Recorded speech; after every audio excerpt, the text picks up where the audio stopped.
ठरलं तर मग या मालिकेच्या येणाऱ्या भागामध्ये आता मात्र साक्षीचं भांड तर फुटलेलं आहे, पण चैतन्य समोर साक्षीचं असे काही पुरावे समोर आलेत की साक्षी चैतन्याचा जीव घ्यायला निघालेली आहे।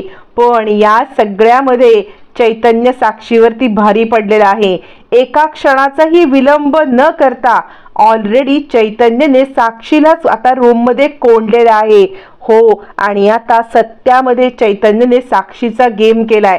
आतापर्यंत आपल्या हातातलं माकड, आपल्या हातातलं चावीवालं माकड म्हणत हिणवणाऱ्या आता चैतन्याने आज आपला इंगा दाखवत इकडे साक्षीला चितपट केलेला आहे। साक्षीच्या विरोधात पुरावे चैतन्याला भेटलेले आहेत, पण त्याच वेळेला साक्षी आपल्या माणसांना बोलवून चैतन्याला आता किडनॅप करण्याचा प्लॅन करत असताना चैतन्याने जबरदस्त एंट्री करत आता मात्र साक्षीचा डावच फेल केलेला आहे। साक्षीचा डाव फेल करण्यासाठी चैतन्यने तिला आता जबरदस्ती एका रूम मध्ये कोंडून ठेवलंय आणि जे पुरावे तिच्या विरुद्धचे आहेत, जे पुरावे अख्ख्या बंगल्यात पेरले गेलेले आहेत, ते पुरावे शोधून बरोबर साक्षीला चितपट केलंय। पण चैतन्याला असा काय संशय आला आणि त्यानंतर साक्षीने अशी कोणती ऍक्शन घेतली ज्यामुळे चैतन्य खूप चिडला आणि त्याने साक्षीला रूम मध्ये बंद केलं, हे आपण या व्हिडिओमध्ये पाहूया। व्हिडिओ शेवटपर्यंत नक्की पहा। आता अर्जुन कडून परत आलेला चैतन्य साक्षीला सांगतो, हे बघ, मला तुझ्यावरती पूर्णपणे विश्वास आहे, या सगळ्यामध्ये मी तुझ्या सोबत आहे, काहीही काळजी करू नकोस।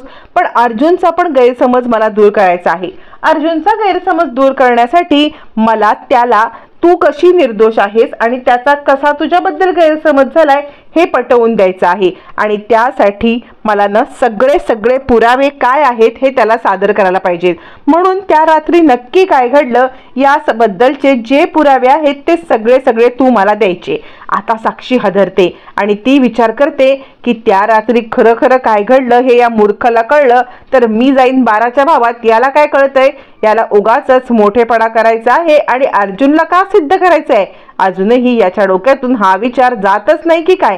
असा विचार करत आता मात्र इकडे साक्षी सांगते, हो चैतन्य, मी तुला सगळं नीट सांगते। आता चैतन्य खनपटीलाच बसतो आणि बोल साक्षी, त्या दिवशी काय घडलं होतं। आता मात्र साक्षी चैतन्याला स्टोरी सांगायला लागते। साक्षी सांगते, हे बघ, मला त्या रात्री तिकडे काय घडलं होतं हे कसं माहिती असेल। यावर चैतन्य म्हणतो, मी तुला त्या रात्री काही घडलं ते विचारतच नाहीये, तू कुठे होतीस त्यावेळेला काय घडलं ते सांग। आता साक्षी सगळं सांगायला लागते, पण साक्षी प्रिपेअर नसते, कारण खोटं बोलताना माणूस जेव्हा प्रिपरेशन करेल तेव्हाच तो व्यवस्थित बोलू शकतो ना। पण प्रिपरेशन नसल्यामुळे साक्षी आता सांगते की मी गेले होते त्या रात्री हॉटेलमध्ये। त्या रात्री हॉटेलमध्ये गेल्यानंतर मग मात्र तिथे मी मित्रमैत्रिणींसोबत पार्टी करत होते आणि नंतर मी अचानकपणे गाडी घेऊन बाहेर पडले आणि त्यानंतर कोर्टात जे सांगितलं तुला माहिती ना चैतन्य। चैतन्य म्हणतो, पण त्यावेळेला कोर्टात मला अजून एक प्रश्न पडला होता की तू अशी मध्य वेळेला पार्टी सोडून का गेलीस बरं, आणि ते पण त्याच वेळेमध्ये असावं की ज्या वेळेमध्ये विलासचा खून झाला। म्हणजे मला तुझ्यावरती संशय नाहीये, पण बघ ना वेळ कशी मॅच झाली। आणि त्यानंतर मधुभाऊ, जे तू म्हणतेस की त्यांना तू एकदाच भेटलीस, तर ते तुला का त्या केसमध्ये अडकवतायत। आता मात्र चैतन्य मधला वकील हळूहळू जागा व्हायला लागलेला असतो आणि हे साक्षीसाठी धोक्याचं प्रतीक असतं। साक्षी विचार करते, हा जरा जास्तच हुशारक्या करतोय। इतक्या हुशारक्या जर का त्याने आता इकडे मला सोडवण्यासाठी केल्या तर ठीक आहे, नाहीतर मला अडकवण्यासाठी केला तर कठीण आहे। साक्षी म्हणते, खरंच मला चैतन्य माहित नाहीये रे की मधुभाऊंचा माझ्यावरती असा काय राग आहे, आमची काही एक फक्त तोंड ओळख असताना त्यांनी असं का केलं ते। यावरती आता मात्र चैतन्य म्हणतो, ठीक आहे, मी ना मधुभाऊंची पण भेट घेईन। मधुभाऊंची भेट घेईन म्हटल्यावरती मात्र आता इकडे घाबरते, ती घाबरते आणि विचार करते, काय हा वेडेपणा केला मी, हा वेडेपणा केला मी। म्हणजे या सगळ्यामध्ये जर का याने मधुभाऊंना भेटला तर मधुभाऊ याला खरंच घोळात घेतील आणि माझ्याच विषयी काहीतरी ऐकवतील, मग मात्र माझं काही खरं नाही। आणि त्यावरती ती सांगते नको नको, तू मधुभाऊंची भेट घेऊ नकोस, मधुभाऊ तुला उलट सुलट सांगतील. यावर चैतन्य म्हणतो मधुभाऊंनी जरी काही सांगितलं तरी विश्वास ठेवायचा की नाही ते मी बघेन आणि माझा तुझ्यावरती पूर्णपणे विश्वास आहे साक्षी. असं म्हणत चैतन्य आता पुन्हा पुन्हा पुन्हा पुन्हा त्या दिवशी काय घडलं होतं हे सारखं सारखं सांग असं म्हणत असतो. इकडे साक्षी आता इरिटेट होते आणि तिच्या प्रत्येक बोलण्यामध्ये चूक व्हायला लागते. म्हणजे एकदा एक स्टोरी सांगते, एकदा दुसरी स्टोरी सांगते आणि त्यामुळे चैतन्य वकिलाच्या रूपमध्ये आता चांगल्यापैकी येतो आणि त्याला बऱ्यापैकी संशय आलेला असतो. साक्षी आपल्यापासून काहीतरी लपवते हे ज्या वेळेला चैतन्याला समजतं त्यावेळेला तो विचार करतो काहीतरी गडबड. चैतन्याला कुठेतरी साक्षीचं हे वागणं सस्पिशियस वाटतं आणि त्यातच आता एक मोठा घटना घडते. म्हणजे एका रात्री ज्या वेळेला साक्षी आणि चैतन्य हे दोघं जण ज्या वेळेला घरामध्ये असतात त्यावेळेला अचानकपणे चैतन्य साक्षीचा तो कॉल ऐकतो. ज्या कॉलवरती साक्षी सांगत असते की मला असं वाटतंय अण्णा हा न गडकरी जरा जास्तच उड्या मारतोय, त्याचा काहीतरी गेम करायला पाहिजे. म्हणजे अण्णा तो ना मला त्या रात्रीचं सतत सत्य विचारतोय. चैतन्य हे ऐकतोय याची बिलकुल साक्षीला कल्पना नसते. साक्षी अगदी अण्णांशी बोलत असताना चैतन्य ऐकतो आणि हे काय म्हणजे हिचा इतका सूर का बरं पलटलेला आहे. माझ्याबद्दल गडकरी बोलते आणि मी केसबद्दल चौकशी करतोय तर हिला प्रॉब्लेम काय आहे.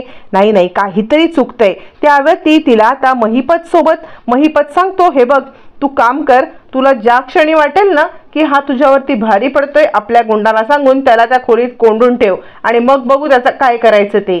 आता मात्र इकडे साधारण महिपत बोलतोय हा अंदाज चैतन्यला येतो आणि म्हणजे महिपत हा ज्या वेळेला जेलमध्ये आहे तरी सुद्धा जेलमध्ये असून सुद्धा हा सगळ्यांची फोनवरती बोलतोय आणि साक्षीला हे माहिती आहे. असं म्हटल्यावरती मग मात्र चैतन्याला डाऊट येतो आणि तो साक्षीवरती नजर ठेवतो. मग साक्षी फोन ठेवून बाहेर येते. चैतन्य आपल्याला काही माहित नाही अशी ऍक्टिंग करतो. साक्षी म्हणते चैतन्य मला ना खूप काळजी वाटते. यावर चैतन्य म्हणतो कुणाचा फोन होता. साक्षी म्हणते तो फोन ना खरं तर वकिलांचा होता. ते माझ्या मागे लागलेत की तुम्ही अण्णांची केस मला द्या आणि त्यासाठी फी द्या, पण मी अण्णांची केस काही लढणार नाही. म्हणजे त्यांनी प्रताप काकांसोबत जे काही वागले ना त्यामुळे मी ही केस त्यांना देऊ शकत नाही किंवा त्यांना सोडवण्याची माझी बिलकुल इच्छा नाहीये. आता मात्र चैतन्य लक्षात येतं की हिची नाटकं सुरू झालेली आहेत. ही नाटकावरती नाटकं संपवतच नाहीये. आता काय करायचं. त्यावरती चैतन्य म्हणतो अगं पण मला तू फोनवरती अण्णांसोबत बोलल्यासारखं वाटलंस. असा बोलून चैतन्य मूर्खपणा करतो. साक्षी म्हणते काय आणि मग साक्षीला आता अण्णांचं बोलणं आठवतं की ज्या क्षणाला तुला वाटेल की चैतन्य तुझ्यावरती भारी पडलाय त्या क्षणाला तू चैतन्याला डांबून ठेव.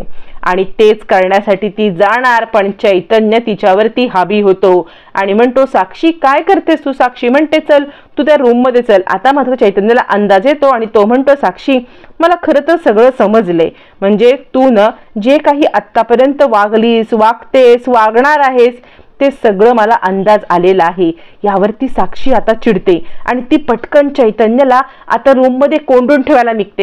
आणि आता ती चैतन्याला रूम मध्ये कोंडणार हे चैतन्य लक्षात आल्यावर ते चैतन्य जाऊन तिला मागून पकडतो आणि काय तू मला कोंडणार रूम मध्ये. मला माझा मित्र सांगत होता की तू जेव्हा विश्वास ठेवू नको तर तू हे काय केलंस, का फसवलंस साक्षी, का फसवलंस. असं म्हणत चैतन्य साक्षीला पकडतो, रूम मध्ये कोंडतो. रूम मध्ये कोंडून झाल्यावर ती चैतन्य स्वतःशीच विचार करतो काय केलं हे आपण.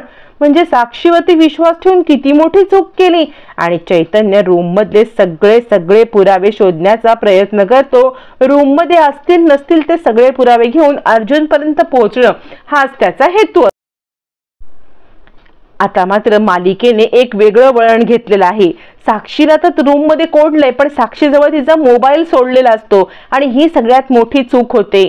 साक्षी तिच्या माणसांना फोन करून बोलवून घेते पण तोपर्यंत चैतन्य सगळे पुरावे शोधलेले असतात. पुरावे घेऊन चैतन्य आता अर्जुनला कॉल करून निघणार पण तितक्यात साक्षीचे गुंड तिकडे येतात. आता या सगळ्यामध्ये चैतन्यने अर्धी बाजी जिंकलेली आहे. चैतन्य लपून बसलेला असतो आणि ते गुंड चैतन्याला शोधतात. आधी साक्षीला सोडवतात आणि साक्षी आता चैतन्याचा शोध घेते। या सगळ्यामध्ये चैतन्य पळून जाण्यामध्ये यशस्वी होणार का, की चैतन्याला साक्षीचे गुंड पकडणार? तुम्हाला काय वाटतं? कमेंट करून नक्की कळवा।